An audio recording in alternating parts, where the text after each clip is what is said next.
안 받. 안녕하세요. 청강문화산업대학의 박인호입니다. 앞에서 이제 조금씩 계획된 시간보다 좀 지나간 것 같아서 저도 좀 속도를 올려서 빨리 말씀드리겠습니다.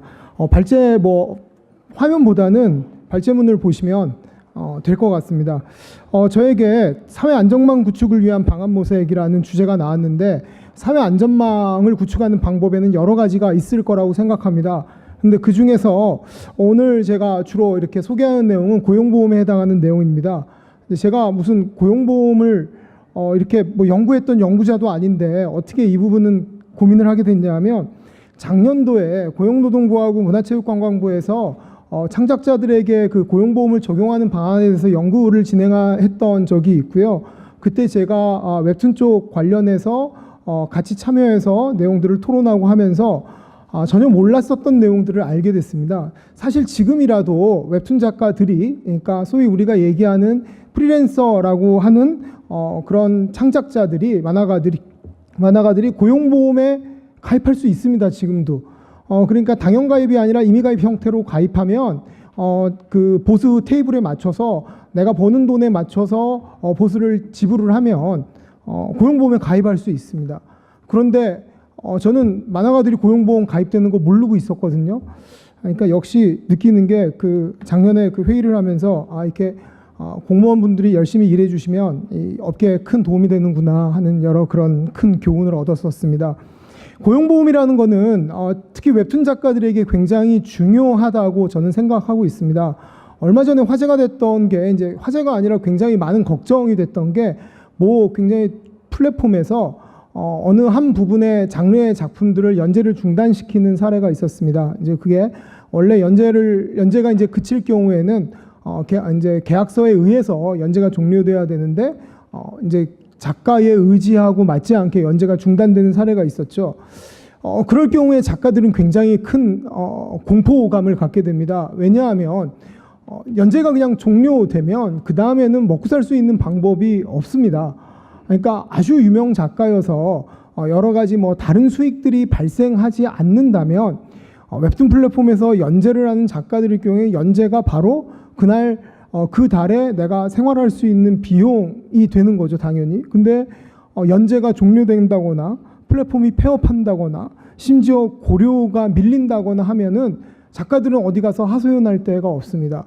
이게 만약에 근로자들이라면 굉장히 다양한 형태의 이게 그 도움을 받을 수 있는 구조들이 있는데 웹툰 작가들은 어떻게 도대체 이걸 해야 되는 건지 모르고 어려움을 겪을 수 있습니다. 그런 의미에서 고용보험이 적용이 된다면 굉장히 많은 도움들을 특히 신인 작가나 아니면은 이렇게 새롭게 웹툰을 진입하려고 하는 분들이 많은 도움을 받을 수 있을 것 같습니다. 먼저 그 제 발제문을 참고로 하시면 만화계 종사자의 고용 형태를 몇 가지로 이렇게 나눴습니다. 근로계약으로 작업을 하는 게 이제 가번인데요. 거의 없습니다. 근데 최근에 조금씩 근로계약 형태로 계약을 하고 소속돼서 이를테면은 내가 어디 회사에 들어가서 그 회사에서 4대 보험을 들어주는 형태죠. 이 경우는 당연히 고용보험에 가입돼 있으니까 논외가 되겠습니다. 보통 일반적으로 단기 프로젝트 계약을 합니다. 연재 계약서라든지 그 다음에 콘텐츠 개발 계약이라든지 뭐든 대부분 단기 프로젝트 계약이고요. 이 경우에는 잘 알다시피 3.3% 그 사업소득을 제하고 비용이 지불되는 형태입니다. 이게 한시적인 계약이기 때문에 이 계약이 종료되거나 긴급하게 끝난다 하더라도 작가는 자기 스스로 다음 계약을 찾아 나서야 되고 다음 계약을 발굴해야 됩니다. 아무런 사회적 안전망이 존재하지 않는 것이죠. 간혹 또 개인 사업자로 작업을 하시는 분이 계십니다. 이제 사실은 아까 단기 프로젝트 계약으로 작업을 하시는 분들도 이제 그 국세청에서는 개인 사업자로 이렇게 저희 간주를 하는데 그렇다면은 지금 현재 있는 법 체계 안에서도 고용보험에 가입할 수 있다는 희소식을 알려드리면서 마지막으로 비계약 형태로 작업하는 분들이 계십니다. 이 경우에는 아무런 계약 없이 아무런 사업소득 신고 없이 이제 작업하시는 분들인데 예전에 문화생 형태로 작업하시던 어시스턴트 분들이 이런 형태였고 최근에는 어시스턴트도 4대 보험을 들어주거나 이제 김보통 작가 같은 경우에는 4대 보험을 직접 가입해서 들어주거나 적어도 3.3%의 소득 신고를 해주는 경향이 많이 거의 확대되고 있습니다. 그렇기 때문에 일단 그러면 이런 불안한 고용 구조에 어떻게 사회 안전망 형태를 만들 수 있을까? 아까도 맨 처음에 논의를 시작하면서 말씀드렸다시피 제일 중요한 부분은 역시 고용보험으로서, 그러니까 사실은 이게 공적 보험으로 이미 기능하고 있기 때문에 고용보험으로 해결하는 것이 가능하다고 생각합니다. 기존의 우리나라의 고용보험은 크게 네 가지 분야의 적용 사업이 있습니다. 하나는 우리가 잘 알고 있는 실업급여를 받는 거고요. 그 다음에 고용안정기금으로 다양하게 고용유지지원금이나 고용촉진지원금이나 임금 피크제 지원금처럼 이렇게 사업주에게 나가는 비용들이 있고요. 직업능력개발이라고 해서 근로자들이 스스로 새롭게 내 전직을 위해서 여러 다양한 학습을 하는데 지원해주는 금액이 있고, 그 다음에 출산 전후 휴가급여나 육아휴직급여 같은 모성보호 기능이 있습니다. 근로자 고용보험은 우리가 잘 알고 있는 의무 가입이 있습니다. 이건 대부분의 근로자들이 흔히 우리가 얘기하는 4대 보험을 들어주는 근로 형태로 계약을 하면 당연히 의무로 가입하게 되고요. 보험료율은 뭐 한 실업급여가 1.3%와 1.3% 정도 되는데, 이 1.3%에 5대5로 고용주와 사업주와 근로자가 같이 이렇게 부담을 하게 돼 있습니다. 여기에 고용안정 직업능력에 대한 보험금은 사업주만 부담하고 0.25에서 0.85% 정도 합니다. 계산을 해보니까 제가 숫자에 약해서 정확하지 않을 수도 있습니다. 제가 항상 어렸을 때 엄마가 일일 공부 잘 하라고 그랬는데 일일 공부를 잘 안 해서 숫자를 너무 잘 못해서 250만 원 고려를 받는다고 치면 웹툰 작가는 16,250원, 플랫폼 회사는 22,500원만 부담하면 약간 250만 원 상당하는 수익의 고용보험에 가입하게 돼 있습니다.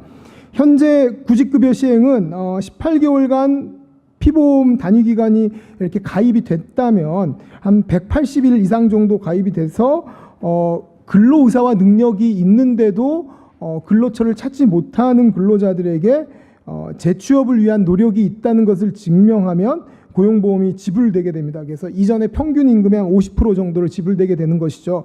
아까 시뮬레이션 했던 250만 원, 즉 웹툰 작가가 연재하는 연재 기간 동안에 매월 16,250원만 지불을 하면 고용보험을 나중에 지불하게 될 때 250만 원의 50%인 125만 원을 지불받을 수 있습니다.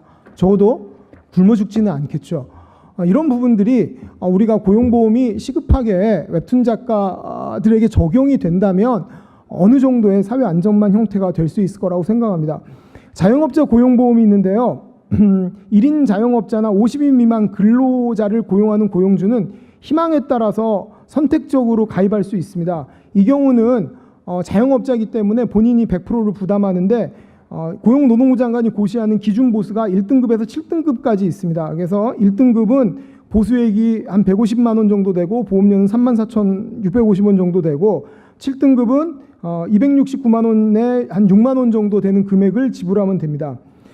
그렇다면 만화 창작 인력을 위한 고용보험을 적용할 때 어떤 방법이 있을까? 일단 근본적으로 아까 그 근로자들한테 적용되는 당연가입과 그 다음에 자영업자에게 적용되는 임의가입, 이 두 가지 방법으로 혼용할 수 있을 것 같습니다. 그래서 일정 규모 이상이 되는 플랫폼의 경우 연재작가 모두를 피보험자로 고용보험에 가입하도록 한다면 연재 중단 사태나 그 다음에 아니면은 꼭 연재 중단이 아니라 연재 기간이 끝나서 계약 기간이 끝나서 정당하게 연재가 끝났다 하더라도 고용보험 혜택을 받을 수 있는 거거든요. 그러니까 이럴 경우에는 훨씬 더 작가의 안전망을 제공해 줄 수 있을 거라고 생각하고요.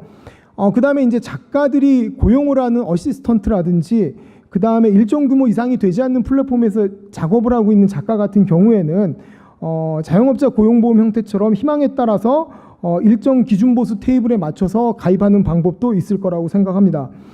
앞서 고용보험의 적용 사업은 크게 네 가지의 실업급여, 고용안정, 모성보호 등으로 구성이 된 직업능력개발로 구성이 된다고 그랬는데 지금 현재 이 네 가지 사업에 대한 보험료를 다 낼 필요는 없을 것 같고요.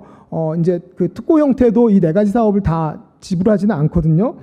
그렇다면 만화 창작 인력이 가장 필요한 사업만 반영하면 크게 두 가지가 될 것 같습니다. 하나는 실업급여고요.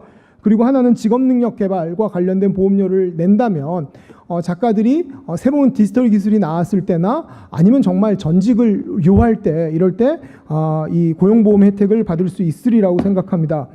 이제 보수 산정 방식 같은 경우가 있는데, 이제 보수 산정 방식은 근로소득자, 이게 당연가입의 근로소득자는 자기가 받고 있는 급여의 테이블에 맞춰서 보수를 산정하게 되고, 자영업자의 경우는 아까 앞서 말씀드린 대로 7개 기준보수 구간이 있다고 그랬는데 만화창작의 인력 같은 경우에는 당연가입자는 플랫폼에서 지불하는 원고료를 기준으로 해서 보수를 산정할 수 있을 것 같고요. 그 다음에 임의가입자의 경우에는 자영업자처럼 기준보수를 제시하고 적정한 구간으로 가입하도록 유도하면 될 것 같습니다. 이 부분에서 좀 애매한 부분이 2차적 저장료나 광고료 같은 비용이 발생하는 부분인데 이 부분은 2차적으로 발생하는 비용이어서 아마 좀 여러 가지 고민이 좀 필요할 것 같지만 일단은 제외하고 저는 생각했습니다.